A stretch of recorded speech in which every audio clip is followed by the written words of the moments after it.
Welcome everyone to the video. Welcome to the channel. Yeah, this video is coming out. I'm making it late, and I am. It's gonna come out later today. Same day I'm making it. Like I said, I think I put out a post. I was a little busy. First, work wise, I Mondays, as you guys know, I have hospital duty on Mondays, and then I had to prepare for a presentation Q&A for eBay, which I did this morning. Really nothing I can talk about. Unfortunately, I can't talk about anything. But there is one thing I can mention, and we'll discuss that right now.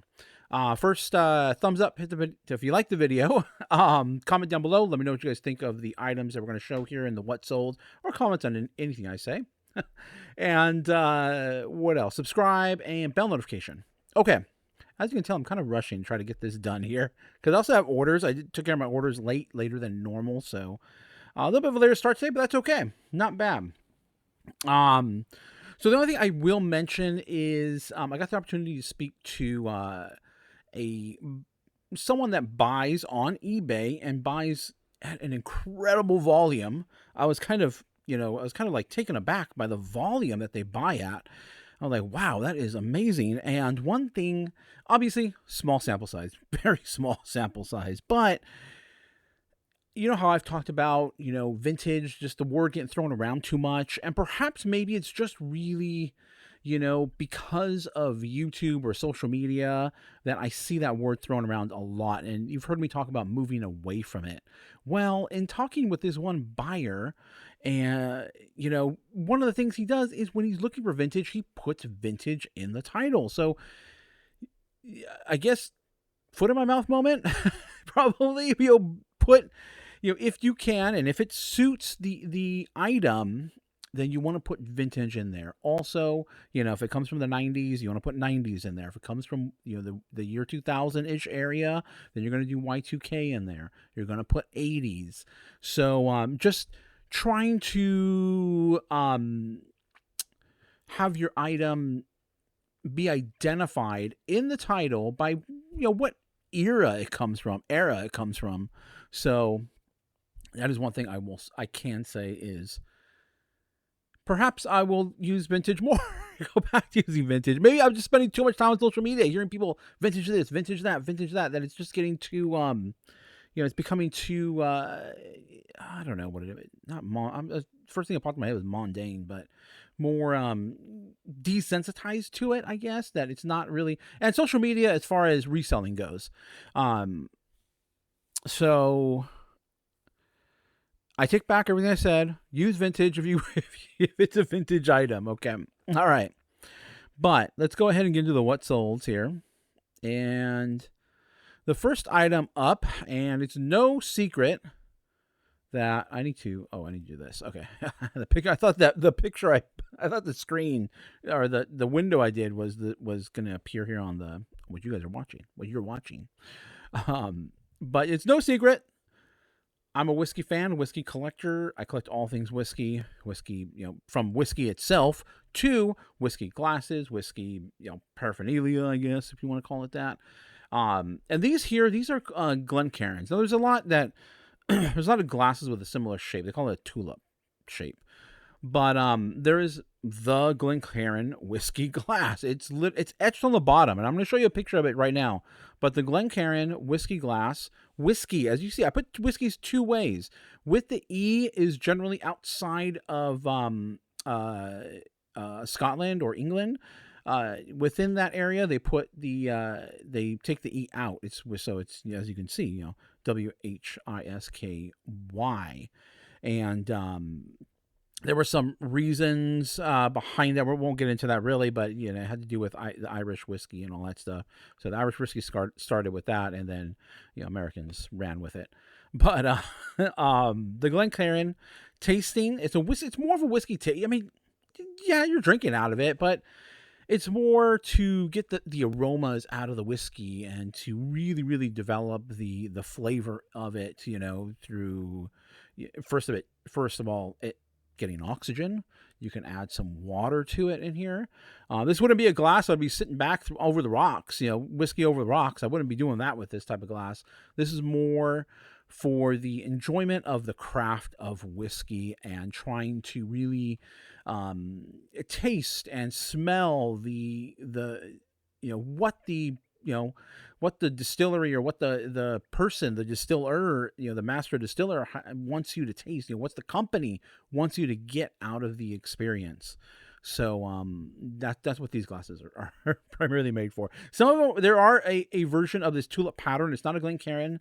It's a stemmed tulip style glass, which you will see some people use as well too. So that way they don't really. This does have a little bit of a foot on it, so you can hold it by the foot. But even holding the glass that the whiskey's actually in, with your hands touching it, can warm it and change the experience. So. Little scientific whiskey or whiskey snob, whatever you want to call me. The Glencairn whiskey glass whiskey tasting. It's a tasting. It is etched on the bottom, so I did put that in there. That is a good keyword to use for glassware. If it is signed, you could put etched, or if it has an etching in it. I've sold these really cool rocks glasses, and rocks glasses are basically just like the slimmer. I like this actually. This doesn't have anything in it. Okay, but it's like this. It's that smaller, pattern. Smaller pattern, just smaller glass, similar to this. It's just all round all the way. This is a rocks glass, and typically you would have something over the rocks, or on the rocks, I should say. On the rocks is what you would have in a glass similar to that. What was I saying? Oh, I had some glasses like that. They say this one's actually etched with Maker's Mark in there, but I had some that were etched with animals from Africa, endangered species, and those are really cool. Every time I find them once in a while, and they do incredibly well. I always forget the name of who actually makes those glasses, but they do sell incredibly well. If you ever see any like lions, giraffes etched into glass, that is by somebody, and it does sell for a bit of a premium, so keep your eye out. Okay, etched on the bottom. It was on the bottom. And barware as well, too. We have a set of 2 of these. Let me just show you the etching on the bottom. Yeah,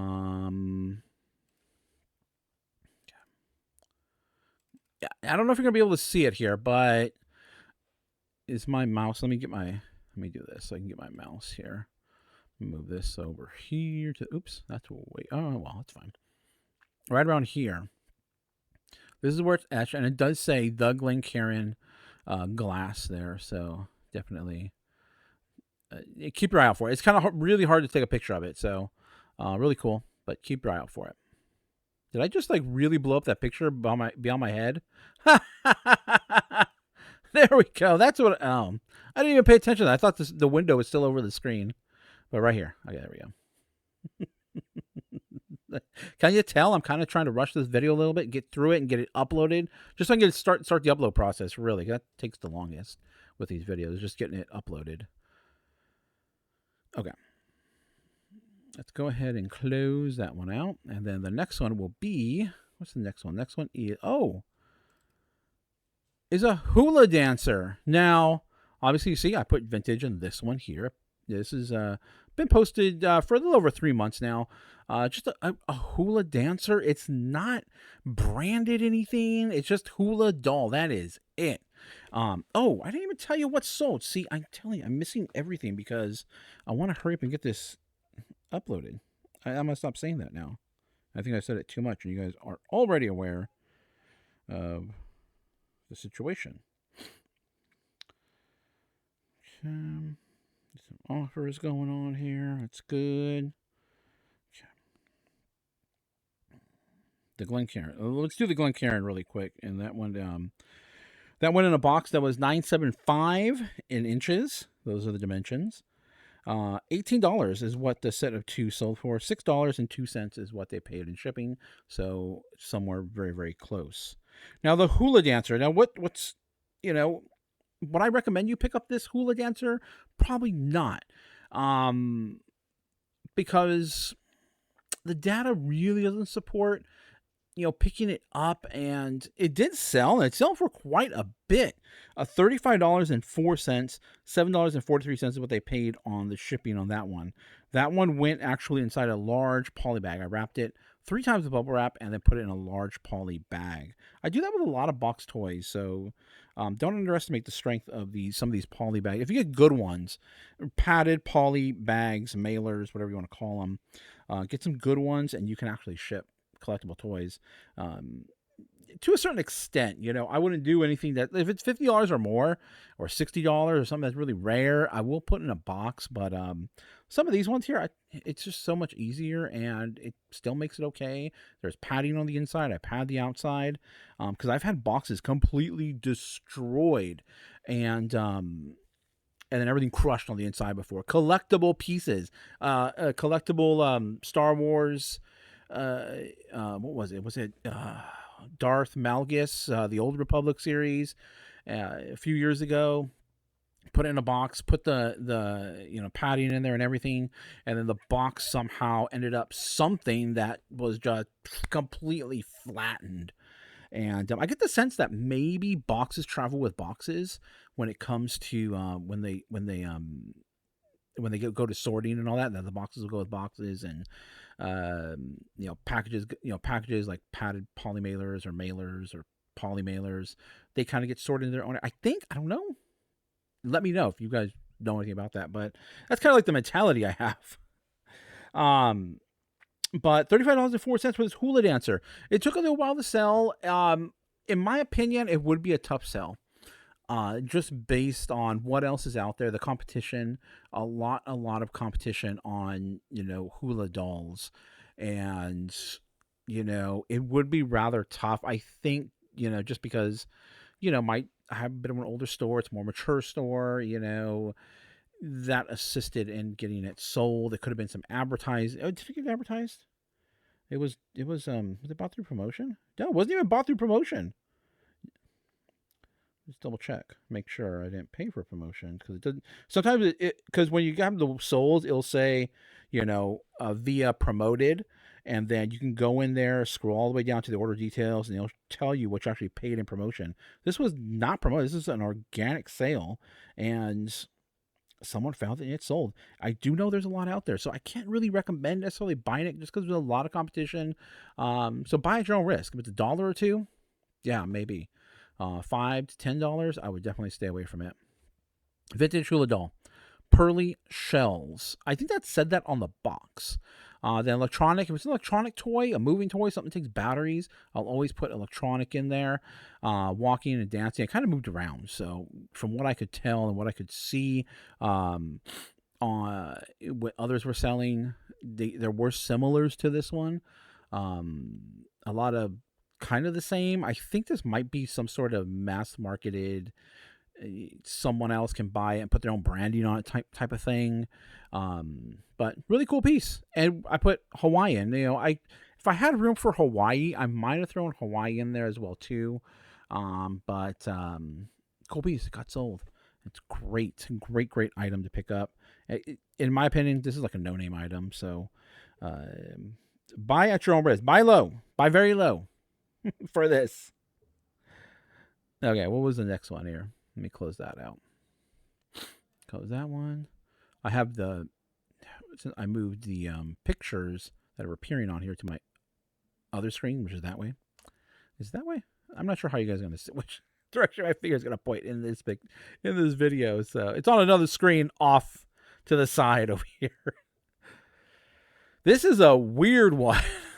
Now, I got this in a big box of ephemera, is what you would call it. So paper product, basically just paper stuff, newspaper things. There were actually a bunch of old deeds and share certificates from mining companies. And that's the reason why I bought the ephemera box, and I've already sold all those off. This was in there, and I was like, what? It is just so creepy and bizarre and cool, I guess, to someone, because they bought it. So I had to Google image this to figure this one out, So vintage elks promotional photo. And then, oh, how I love an elk in black and white is what was printed on the,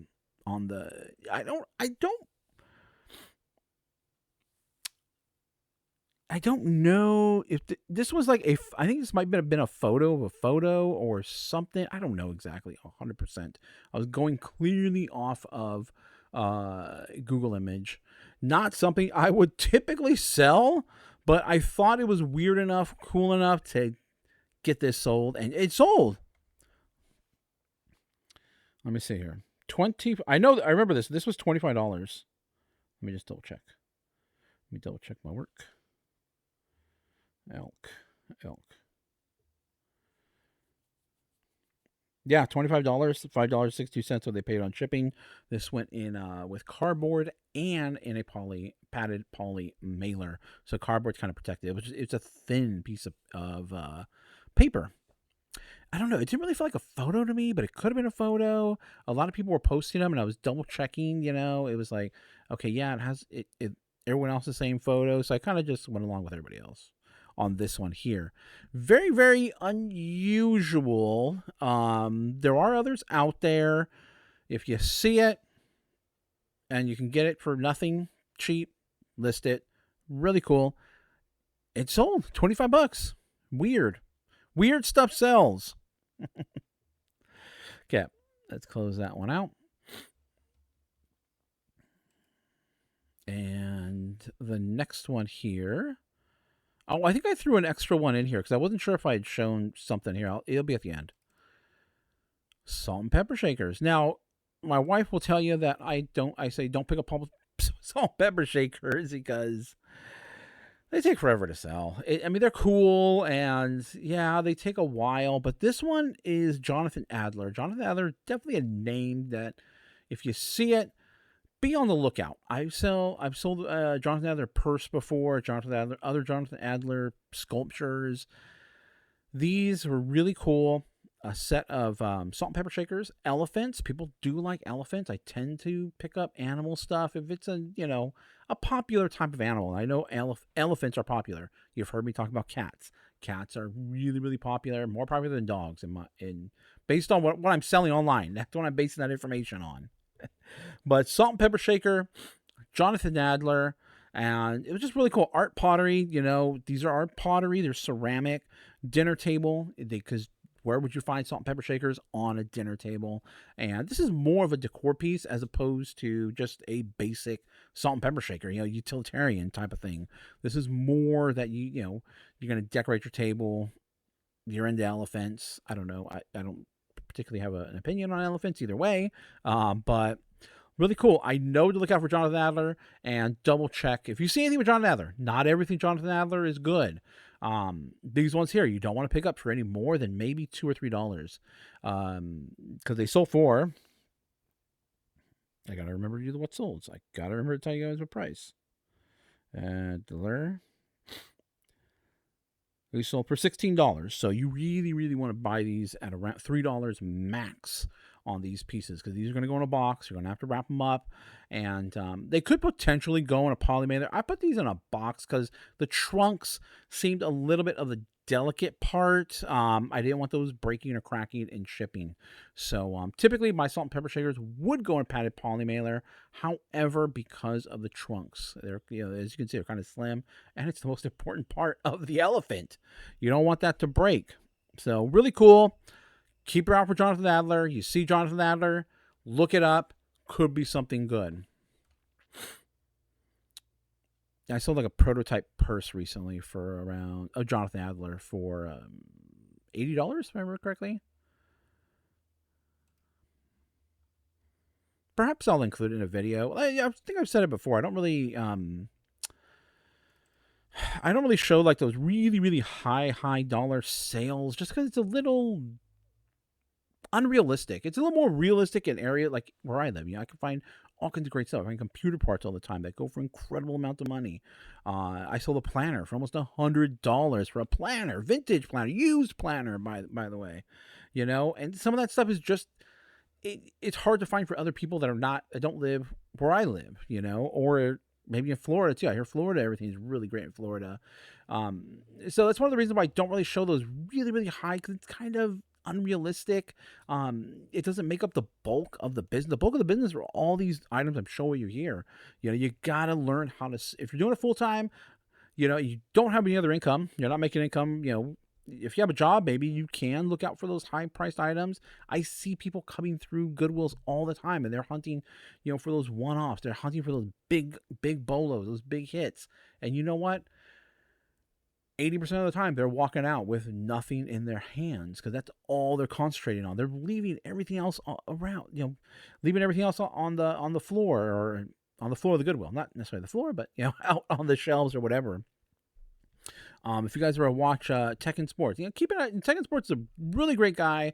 I really like his story and how he worked his way up to where he is. And you'll watch him. He cleans up.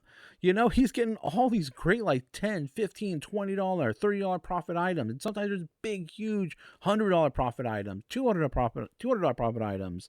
But those big bolos don't make up the bulk of the sales. You may see people on YouTube showing off all those big bolos, big bolo here, big bolo here.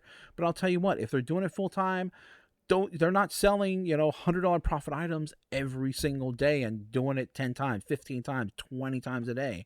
No, it's all these little ones that really, really will help support your business and support yourself as well too, from a financial perspective.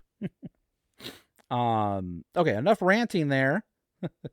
And the other thing too, I came across recently when I was comping a couple items, and I can't remember really off the top of my head what they were, but I was comping a couple of items, and I noticed 2 one-offs, or it was all pretty, like the price range was all pretty consistent, and then all of a sudden there was one that was almost 2/3, beyond half. They paid beyond 50% more than what it actually regularly goes for, and I was like, that's bizarre, and there was no free shipping involved.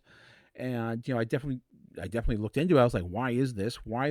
There was this some special variant, and no, they happen to be, I recognize they are on YouTube, so there is a celebrity factor, and good for them that they're able to get that price for it. But then they probably put in the work here on YouTube, on social media, to build up that following, and and build up that customer base of people that are going to pay up because you're attached to that product. Okay, enough of that. Merry Christmas. Christmas is here. It's right around the corner. I think I had this in as a thumbnail in a video. This hat, it was old, it was vintage, kind of cool, had the Santa hat style, but with the ball cap brim there. $26.76 is what this hat sold for. $5.93 is what they paid in shipping. This went in a box. Most hats go in a box. Majority of hats go in a box. Very few instances where they will not. I can't think of any off the top of my head. Unless they're just super floppy, then they could go in a poly mailer. But most hats, like this one here with these brims, you don't want to mess up this brim here. This one I don't really care. But this is like a Google hat. It was like a giveaway, but I don't really care about the brim of this hat. But someone's paying almost $26 on a hat. You probably don't want to send it in a poly mailer and run the risk of it getting all bent out of shape. But really cool. Merry Christmas. Super unique. I don't think I couldn't find anything on this, if I'm not mistaken. But really cool. Merry Christmas. Obviously, Christmas. It's right there on the thing. And it was a Santa Claus style of hat. Red, green, vintage. I threw vintage in there. I always throw cap in there if I can. Because there are people that do search for cap. It was adjustable. I know it's not shown here in this picture, but it is adjustable. And then, I threw in holiday party because I get the sense that this piece would probably be somebody wearing it to some sort of event. Kind of like they have, what do they call it? Ugly sweater parties, maybe ugly hat parties, or you can combo it with an ugly sweater. Really cool. If you find it, get it out there, get it listed. If you find anything Merry Christmas, get it out there listed. This is also no name. There's no name to this at all, but the Christmas carries this item. The Christmas is what carries this piece here. So brand name unnecessary for this type of a product. And you can still pick up no name items to a degree. There are certain categories that I would stay out of, like shirts and pants, and I wouldn't pick up no name shirts, pants, anything like that, But in hats, it could be an area, depending upon the subject matter, where you can pick up where if it doesn't have a brand name, don't worry about it. Oop, I gotta close that one. Actually, I don't like that picture being on my separate screen because my mouse has to travel rather far. Okay, the last piece here. So a bonus piece, because I don't know if I showed this or not, but I want to make sure you guys are aware of some pottery and pieces like this. This is this did go for a little bit. After I just got done saying I don't show high-priced items or anything like that, but I want you to be aware of this because I almost passed this up in the Goodwill. But looking for just well-made pottery pieces. This sold, and I might have undersold it a little bit. This sold for $90. And this might be something where you could find other places besides where I live. I don't really find that many Native American art pieces here. This sold for, what did I say, $90, and what did I pay on shipping? It wasn't even that much on shipping. I think I put £2. Because I wanted to make sure shipping was $7.43. And so this might be something that if you're in the Southwest, Midwest, you might be able to find these pieces more often than I can here in California. Especially Bay Area, California. We don't get too many Native American pieces. I see a lot of Native American stuff like at festivals and more higher end places, but as far as at Goodwill or flea markets, I come across them from time to time, but I think people out there can find these better in other places, which is why I wanted to show it to you and bring it to you guys as well too. Vintage Zuni pottery out. It was just a really, really well-made piece, and Google Image helped me out with this one as well too. It got me the actual maker of this piece, and it is made of terracotta. It is on a little tile. I don't know if it was originally on the tile or someone glued it on the tile, but I just closed everything, took great pictures, and got it listed and got it sold. This was a while ago. This was in my pictures, and I was like, did I show this at all? I don't remember showing it, but I wanted to bring this to you guys because I think this type of piece, other people can find this a lot better than I possibly can. More of a Southwestern style, Midwestern style. If I'm not mistaken, Zuni, really close to Navajo, more in the 4 Points area. In the 4 Points, like where Utah, New Mexico, Arizona, and Utah, New Mexico, Arizona. What's the other state? I'm missing one state. 4 Points area. Okay, let me just it didn't even give me. Let me just go straight to the map. So I know it's New Mexico. I know it's let me just scroll all the way out. Colorado. That's what it is. So I think you might have a good chance of finding these pieces. Definitely keep her out for Native American art. It does incredibly well. And Native American jewelry as well does incredibly well too. The problem with Native American jewelry is typically it is, people know what it is, and people will ask accordingly because typically it's made of jewelry, it's made of semi-precious stones, and but the art can sometimes fly under the radar, so keep your eye out for it. Rare piece for me to find, but I think this can be I keep repeating myself, but this can be a piece that you can find out there wherever you are at. Not rare in my area. Okay. Let me close that one out. And that's the end of the video. Those are the what sold. Let me know what you guys think in the comments down below. And see you in the next one.